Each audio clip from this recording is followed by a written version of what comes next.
Bonjour à tous et bienvenue sur la chaîne. Je suis Gabriel Fontaine et ici on parle auto sans prise de tête. Conseils pratiques, explications techniques, accessibles et réponses claires à vos questions de tous les jours. Que vous soyez débutant ou passionné, vous allez trouver ici de quoi mieux comprendre et entretenir votre voiture. Pensez à vous abonner, à laisser un petit like et restez avec moi jusqu'à la fin de la vidéo. Chaque détail peut faire la différence. En règle générale, dans cette rubrique, ce blog ou autre, nous parlé de systèmes ou de véhicules accessibles au grand public.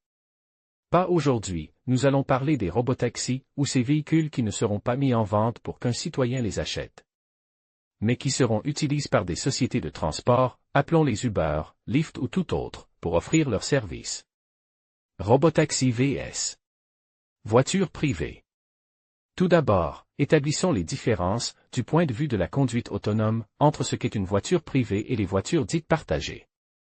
Ces derniers sont souvent appelés robotaxis. Et comme je suis quelqu'un de très visuel, je préfère que les données soient bien rangées dans un tableau. Voiture privée robotaxi approche de la conduite autonome en partant du bas. En commençant par le niveau 2, puis le niveau 2+, le niveau 3 et le niveau 4. Directement au niveau 4 qu'offre-t-il aujourd'hui? Aujourd'hui, seulement jusqu'au niveau 2+, ou au niveau 3 dans quelques cas. Conduite autonome de niveau 4 dans certaines zones, géographiquement limitées, et avec un rayon d'action limite, ODD.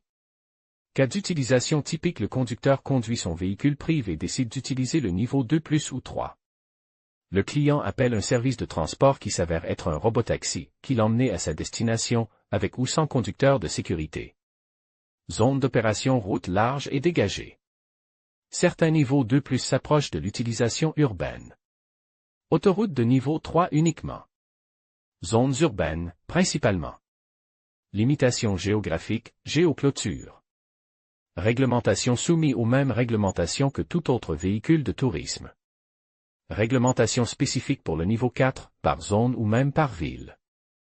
Le coût des éléments d'aide à la conduite doit être limite, ils sont regarde à la loupe. Le coût unitaire n'est pas si important, on peut se permettre de payer des milliers de dollars pour chaque système. Intégration: les capteurs et les systèmes doivent être parfaitement intégrés dans la conception du véhicule. L'intégration n'est pas aussi importante, l'accent est mis sur la fonctionnalité. On commence à voir apparaître des voitures conçues dès le départ pour ce service. Fabrication sur la chaîne de production: parallèlement à la production normale artisanat, peu d'unités modèles d'entreprise vente au particulier, en standard ou en option. On s'oriente vers un modèle d'abonnement. Suppression du chauffeur dans les entreprises de transport de personnes, 70% du coût. Acteurs clés: constructeurs automobiles, OEM, développeurs SW, HW, Tiers 1X, Tiers 2S, startups, entreprises de mobilité, équipementier 1, robotaxi, Uber. Si nous l'installions sur le toit des véhicules de tourisme, les concepteurs nous menaceraient de mort. Le modèle commercial et le modèle de développement sont totalement différents. C'est pourquoi il n'y a pas de transfert clair entre les deux mondes. En d'autres termes, les entreprises de robotaxi ne détiennent pas la clé pour résoudre les niveaux 2+ et 3 dans le monde de l'utilisation. De la voiture privée, nous parlons de cas d'utilisation totalement différents qui impliquent des développements différents. Les grands acteurs du monde du robotaxi. Peut-être devrions-nous d'abord parler de Waymo. Waymo est le bras de la conduite autonome de Google, Alphabet, et travaille sur le sujet depuis de nombreuses années. Elle est unanimement reconnue comme l'entreprise la plus avancée en matière de robotaxi. L'un des robotaxis de Waymo base sur une Jaguar I-Pace. Elle a de multiples accords de coopération, avec FCA, avec JLR, avec Renault, mais son programme continue d'accumuler les retards. Pour des raisons évidentes. Malgré tout, son niveau de développement est très bon. Ensuite, nous pouvons peut-être mentionner Cruise. Désormais propriété de General Motors, il collabore avec eux sur des développements spécifiques en matière de mobilité urbaine. Le robotaxi proposé par Cruise, pour GM, et Honda Argo. Et est un projet similaire. Il est dans l'orbite de Ford, et maintenant aussi de Volkswagen, avec qui il commencera bientôt des tests en Europe.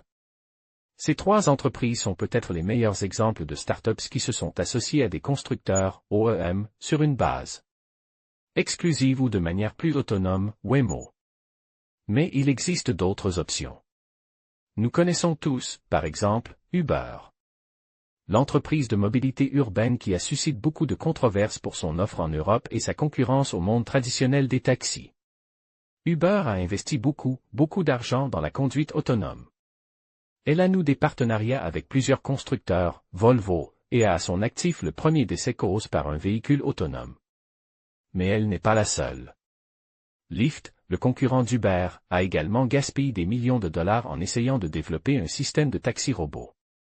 Je les regroupe, de manière peut-être trop optimiste, sous le nom de Level 5. Et puis il y a peut-être le fournisseur de systèmes le plus actif sur le marché dans ce domaine, Aptiv, qui, avec Hyundai Motor, a créé la société Motional et propose déjà des services de taxi sans chauffeur à Las Vegas. Une entreprise curieuse, qui a été nourrie par l'ancienne Nutonomy. Enfin, je voudrais mettre en lumière l'armée chinoise de Baidu, qui veut être le concurrent de Google dans ce domaine aussi, Apony. Et ou AutoX, pour ne citer que les plus pertinents. Et je n'oublie pas d'autres acteurs plus petits comme Oxbotica au Royaume-Uni, Emotive en Hongrie, Aurora aux États-Unis. Ils veulent tous une part du gâteau. Celle-ci n'est peut-être pas aussi grande que beaucoup le pensaient. Ou peut-être est-elle encore dans le four. Quel a été le problème et que se passe-t-il? Toutes les promesses de 2015 dans lesquelles nous nous voyons tous dans une ville pleine de robotaxis en 2020 se sont évanouies. Car la réalité est têtue, et développer et mettre en œuvre un service de niveau 4 est extrêmement compliqué et coûteux. Mais que s'est-il passé? Premièrement, toutes les entreprises susmentionnées, toutes, on sous-estime le niveau d'effort requis pour lancer avec succès un système aussi complexe. L'engouement initial a été important. Beaucoup se sont rendus compte qu'il n'était pas si difficile d'amener une voiture d'un point A à un point B, en fait, il y avait déjà du travail dans les années 80, sans parler des visions de GM dans les années 50. Le problème survient lorsque l'on commence à ajouter des conditions de fonctionnement. Un système de niveau 4 pour un robotaxi devrait être capable de conduire sans chauffeur de n'importe quel point A à n'importe quel point B dans une zone donnée. Et cela inclut la capacité à gérer les intersections, les piétons, les cyclistes surgissant de nulle part, les chantiers de construction. Toute une série de situations qui rendent la validation traditionnelle impossible. C'est ainsi que ces entreprises, ou du moins ces divisions en charge de la conduite autonome, sont devenues un trou noir d'argent, qui ne rapporte rien à court terme. On parle de milliards de dollars investis là, pour l'instant à perte, et seulement soutenus par des investisseurs qui croient que cela arrivera. Et si c'est le cas, ce sera une affaire de 1000 milliards de dollars. Mais cela arrivera-t-il? Un autre problème auquel personne n'avait pensé est l'effet de la pandémie de Covid-19 sur les habitudes personnelles. Tout d'abord, le concept de travail à domicile s'est répandu beaucoup plus rapidement que prévu. C'est déjà un coup dur pour les Uber, Lyft de ce monde. Mais un autre changement de comportement est le fait que la demande d'espace personnel est désormais beaucoup plus forte. Nous sommes donc passés d'une année 2025 où l'on prévoyait une ville peuplée de solutions de mobilité partagée sans conducteur, à un retard dans cette vision du monde. Soit parce que nous ne sommes pas encore près d'un point de vue technologique, soit parce qu'il y a une méfiance causée par la pandémie. Et cela provoque au moins quelques turbulences dans ces entreprises. Des turbulences telles que la vente par Uber de sa division de voitures autonomes à Aurora pour 4 milliards de dollars. Aurora, dont nous avons parlé un peu plus tôt, est la start-up créée par Chris Urson, l'un des ingénieurs les plus connus dans le domaine de la conduite autonome, qui a obtenu un financement initial et des clients sur la base de son prestige, et dont l'un des objectifs est le niveau 4. Pour le transport routier, quelque chose d'infiniment plus simple. Ils n'étaient pas les seuls. Lyft a vendu Level 5 à Toyota. Il y a eu une cascade de démissions chez Waymo, y compris son PDG. Ce ne sont pas des temps faciles pour les pionniers, seuls ceux sous l'égide d'un grand OEM semblent immunisés, Cruise, Argo et Motional. Zoox, dont nous n'avons pas parlé, semble également passer à autre chose. Mais ils ont un géant comme Amazon derrière eux, et leur modèle d'affaires est clair. Et les Chinois, bien sûr. Ils continuent à faire leurs propres affaires. Le robotaxi propose par Cruise, pour GM, et Honda conclusion. Quel est l'avenir de ces entreprises? Non, elles n'ont pas abandonné l'idée de rendre leurs voitures autonomes. Cela viendra, tôt ou tard, car le coût des chauffeurs représente 70% des dépenses de ce type d'entreprise. Ce qui risque de changer, c'est leur mode de développement. Ce qui finira peut-être par se produire, c'est que les Lyft, Uber, etc. de ce monde agiront en tant qu'intégrateurs de technologies tierces. Une technologie qui peut être fournie par d'autres types d'agents qui peuvent offrir des services à des clients multiples, lire Aurora, AutoX. Ce qui devait être une intégration verticale des services, développement du système et relations avec le client entre les mains de la même entreprise, semble désormais devoir être dissociée, fabricant de véhicules, qui ne doit pas nécessairement être un équipementier traditionnel, développeur de systèmes de conduite autonome et fournisseur de services de mobilité partagée. La date à laquelle ces services seront proposés à grande échelle est une autre question, et il est certain qu'ils ne répondront pas aux prévisions très optimistes que nous avons tous lues il y a 4 ou 5 ans. Abonnez-vous à la lettre d'information éditoriale de Carwo en saisissant votre adresse électronique ci-dessous pour recevoir des mises à jour sur nos dernières vidéos, opinions, actualités et articles de blog. Vous pouvez vous désabonner de ces courriels à tout moment.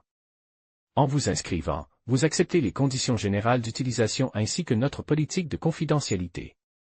En conclusion, la rationalisation du robotaxi représente une avancée significative dans le domaine des transports. Avec des économies potentielles de coûts allant jusqu'à 20% et une réduction des embouteillages, cette technologie promet de transformer notre manière de nous déplacer. Cependant, il est essentiel de continuer à aborder les défis réglementaires et éthiques qui l'accompagnent.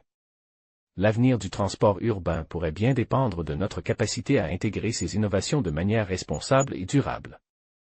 Merci de nous avoir suivis dans cette exploration du robotaxi.